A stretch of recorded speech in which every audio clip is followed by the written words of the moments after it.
Advance. Get a convenient and quick short-term loan payable in 3 months at an affordable rate. Get the support you need when you need it and keep your story going. Call 5950 for more details. Terms and conditions apply. Your story matters. ABSA. For in-depth news coverage from across Zambia, local and national news, business, politics, and sports, this is the Sun FM News, brought to you by ABSA. Your story matters.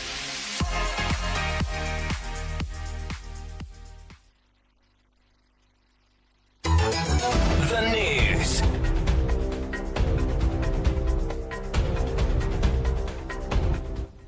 Hello, to present the news, I am Imelda Chukwate. The headlines. President Hakainde Hichilema has made key appointments to strengthen leadership across government institutions, including the Zambia Police Service, the Ministry of Energy, and the Local Government Service Commission. The Ministry of Defense has officially unveiled a fleet of earth-moving equipment acquired by the Zambia National Service to kickstart construction of the Nakonde Airport Greenfield project, marking a significant milestone in Zambia's infrastructure development drive, particularly in enhancing regional connectivity and economic growth. Zambia and the state of Qatar have pledged to deepen bilateral cooperation across key sectors following high-level diplomatic engagements held on the sidelines of the United Nations Second World Summit for Social Development. Former Chipolo captain Christopher Katongo has praised the CAF Champions League and CAF Confederation Cup for significantly improving the standard of football across the African continent.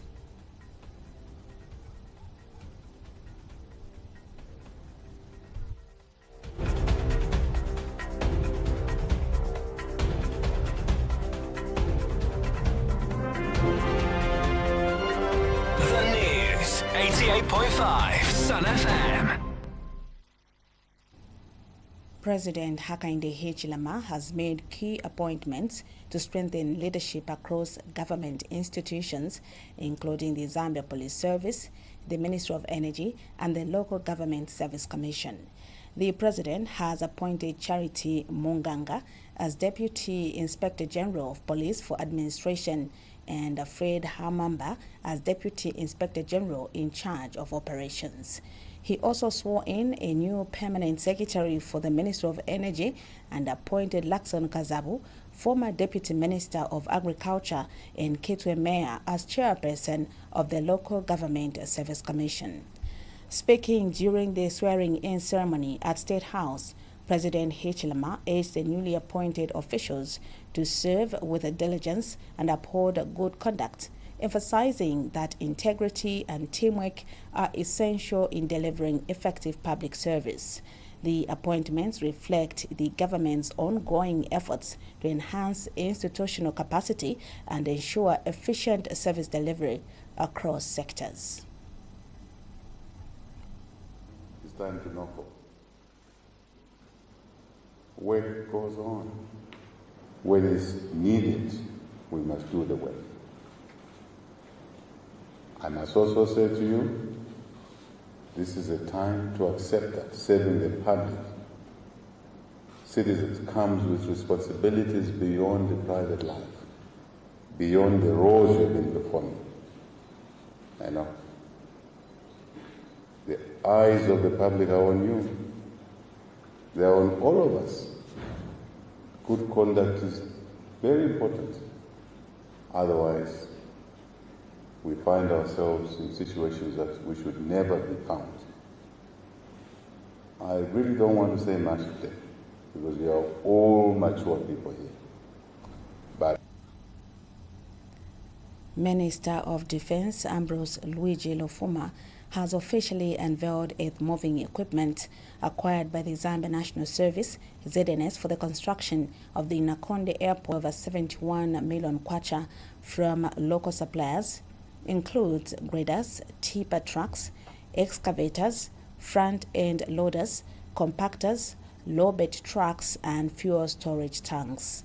The ZNS has been contracted by the Ministry of Transport and Logistics to execute the 2.8 billion, which is expected to boost trade and tourism in Zambia's northern region. Speaking at the ZNS Land Development Branch headquarters and Asia Transport Minister Frank Tayali to expedite payment to enable the commencement of works. Revealed that personnel were mobilized to Nakonde in September and are ready to begin construction. He emphasized that ZNS procured the equipment in advance to demonstrate its readiness and alignment with the government's policy of empowering local firms. And Brigadier General Jack will be used exclusively for its intended purpose, reinforcing ZNS's commitment to infrastructure development. Zambia and the state of Qatar have pledged to deepen bilateral cooperation across key sectors following high-level diplomatic engagements held on the sidelines of the United Nations Second World Summit for Social Development, WSA's D2. Minister of Foreign Affairs and International Cooperation Molambo Haimbe met with Sheikh Saad Al Muraiki, Qatar's Minister of State for Foreign Affairs, to discuss expanding collaboration in investment, trade, tourism, and education. Mr. Haimbe emphasized Zambia's conducive investment climate and extended an invitation to Qatari investors to explore opportunities in the country's growing economy. The two ministers agreed to expedite the signing of a Memoranda of Understanding, MOUs, to formalize cooperation and facilitate joint initiatives. Mr. Haimbe highlighted the importance of sustained diplomatic engagement and people-to-people exchanges. In a separate meeting, Mr. Haimbe held talks with Her Excellency Mariam bint Ali bin Saad Al Misnad, Qatar's Minister of Social Development and International Cooperation, focusing on the engagements mark a renewed momentum in Zambia-Qatar relations, with both nations positioning themselves for strategic partnership that promotes inclusive growth and sustainable development. This is according to a statement issued by the Ministry of Foreign Affairs and International Cooperation. The Electoral Commission of Zambia, ECZ, has announced that it is closely monitoring the ongoing mass voter registration exercise to determine whether an extension will be necessary. Speaking during a press briefing, ECZ Chief Electoral Officer Brown Kasaro stated that a dedicated team has been dispatched to assess the process and provide data. Registration has progressed steadily. Technical challenges related to equipment operations have been reported. He assured the public that these issues are being addressed through the Commission's provincial level support framework. As of 31st October 2025, the ECZ recorded a provisional total of 1,224,072 registrations in Phase 1, including 567,425 new voters notably. Female registrants lead with 306,573 compared to 261,395 male registrants. Mr. Kasaro also noted a surge in turnout, with more citizens showing interest in registering to vote, a development he described as encouraging for Zambia's democratic process. Previous briefing, the Commission continues to closely monitor the exercise, and appropriate decisions will be made to determine an extension. The Commission has dispatched monitoring teams across the country to collect information and have an on-site reality check on the reported challenges, which will help the Commission to make an informed decision. National registration cards. The Commission wishes to express its gratitude to the Department of National Registration, Passports and Citizenship, and the Ministry of Home Affairs and Internal Security for alongside the ongoing mobile voter registration across the 10 provinces. The exercise has been extended beyond the initial 90-day period that is for the national registration card. A tragedy struck Chiwempala Market in Chingola once again as a devastating fire swept through stores and shops last night, destroying goods worth thousands of kwacha. The blaze is reportedly to have begun around 11 p.m. and spread rapidly, triggering panic among traders and residents. Despite efforts to contain the inferno, firefighters arrived at 1 a.m. but were unable to control the flames due to insufficient water supply. This incident marks yet another blow to the market community, raising concerns about emergency preparedness and the need for improved fire response infrastructure in local trading areas. This is what is left of Chiwempala Market after a fire swept through the stands and shops, destroying goods worth thousands of kwacha on 4th November 2025 around 23 hours. Visiting the scene around midnight, people were panicking and devastated. This morning, the aftermath still lingers on as people were trying to come to terms with the damages the fire had done. Daniel Kasweka, one of the market committee members, expressed sadness that people, including himself, have lost out on their business.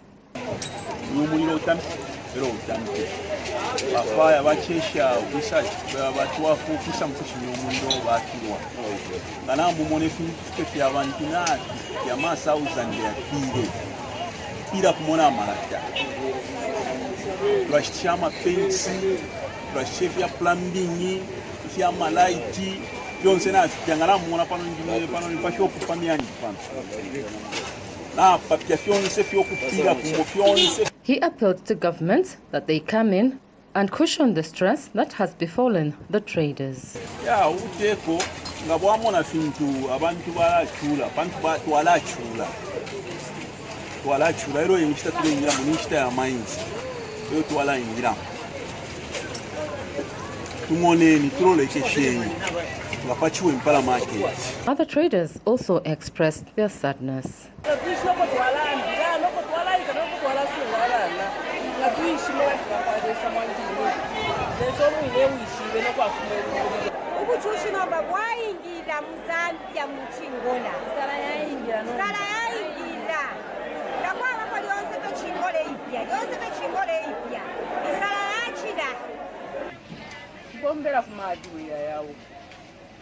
So, inekula mbombera shitisha penti nensapati ifyo nshitisha ndi mukamfuirwa shitisha okuti nkweta weshukuru batatobalere mbagre tuwo muramwine munareba kuti ndesungo tuyoto akuleba tubaisaya college mbo muliro wabakirya ine mwandini na makana amano no ayampwa ubuteko kutusakamaneko fepanda pale fotwenga chitaifo mwandi ndimulanda tapaleko nengarombo Bueno, tu achula, pero chena manfianya, tu alamba fio muteko mutuna ngishepo bwana bakwalesa, muteko mutuna ngishepo abana bafui, abana banshiwa full pamayanda. Tapade fatu inga chita, tapade fatu inga chita. Fiance fpe fia yu mwi fia nyu sapatelo bashitile. Tapade nanguchimo kwena.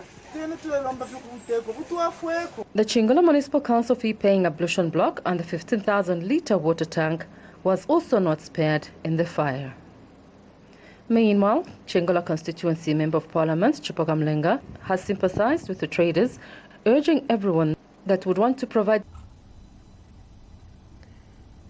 Meanwhile, Copperbelt Province Minister Elisha Matambo has expressed deep sorrow following the devastating fire that swept through Chiwempala Market. Mr. Matambo conveyed President Hakainde Hichilema's sympathy to all those affected by the inferno. The minister revealed that efforts are under SACA to personally visit Chingola and assess the extent of the damage. He also called on the security wings to swiftly investigate the cause of the fire and establish what transpired. Mr. Matambo reaffirmed the government's commitment to supporting victims and ensuring accountability, and market authorities urging collaboration to prevent further damage to public infrastructure and development projects. The mayor reassured vendors that the government of the Republic of Zambia under President Hakainde Hichilema remains committed to supporting affected communities and will launch a thorough investigation into the cause of the fire. Mayor Kangombe to anyone involved in destructive actions, calling for community vigilance and urging residents to safeguard. But we are equal to the task, and we are also making an appeal to all the people of Chibola to remain calm in this trying moment. We are going to go through, and we believe in God, Zambia official mission. And we've, as the government and as a team, the district administration, we place people on the ground now to understand the impact of how many people are lost property.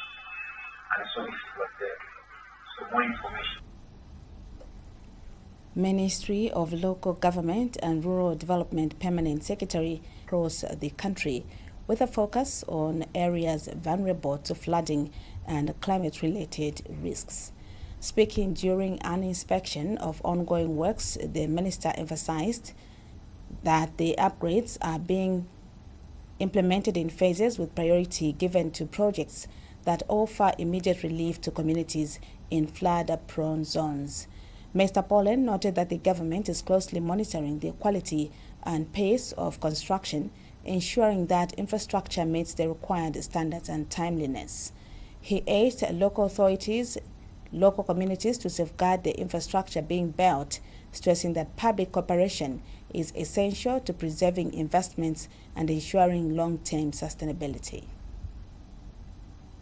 Ultimately, one of the things we've observed is that the communities need to take cognizance of the assets that the government is creating in order to provide relief, in order to upgrade the settlements. One, the government has provided community assets in terms of the drainages themselves in order to ameliorate the impact of the flooding that we experience. But the communities themselves must be responsible. So we've seen some community champions who certain portions of the drainages, but they can't clean everything else. So we're calling upon communities to come to the fore, to help the government by keeping these places clean in order for the water to flow. We have also seen indiscriminate disposal of waste. Economist Kelvin Chisanga has welcomed the government's